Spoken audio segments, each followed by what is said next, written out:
اور انہیں اس قرارداد ہم تو مجبور ہیں وقت کے ہاتھوں کے خلاف دلائل دیے. وہ کہتے رہے کہ پوسٹ مارٹم کریں گے, کاٹنے پیٹنے کی باتیں کرتے رہے. ان کی باتوں سے یہی اندازہ ہوتا تھا کہ جیسے ان کا یہ پرانا پیشہ رہا ہو. جناب والا اختلاف کے لوگ وقت کے ہاتھوں اتنے مجبور نظر آئے کہ پیچھے بیٹھے شخص کو ان کی بات تک سمجھ نہیں آتی تھی. ان کے بولنے کی رفتار 180 کلومیٹر فی گھنٹہ سے نیچے نہیں جاتی تھی. جناب والا وقت کے ہاتھوں مجبوری کی اور کیا مثال دوں کہ ادھر منتظم آئے اور کہا کہ ہمارے چند معزز مہمان بھی وقت کے ہاتھوں مجبور ہیں. اس سے بڑی اور کیا مثال دوں.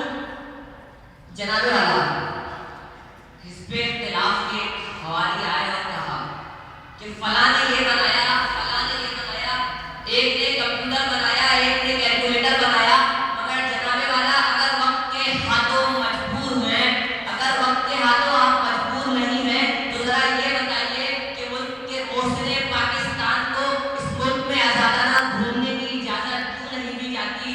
جناب والا 10 روپے جمع کر کے ڈیم تو بناتے ہیں, مگر جناب والا وقت کے ہاتھوں اس قدر مجبور ہیں کہ ایک غریب کی جمع پونجی کو کسی ڈیم فنڈ میں اڑا دیتے ہیں. جناب والا یہ پاکستان بھی وقت کے ہاتھوں مجبور ہوا 1971 میں, جب اس پاکستان کو 2 لاکھ کر دیا گیا.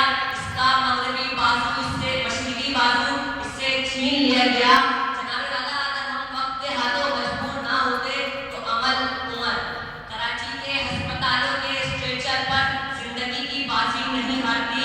جناب والا اگر ہم وقت کے ہاتھوں مجبور نہیں ہوتے تو مفت تعلیم, صحت اور رہائش کا بندوبست کرنے والی حکومت بوٹیا اور انڈے نہیں بانٹ رہی ہوتی.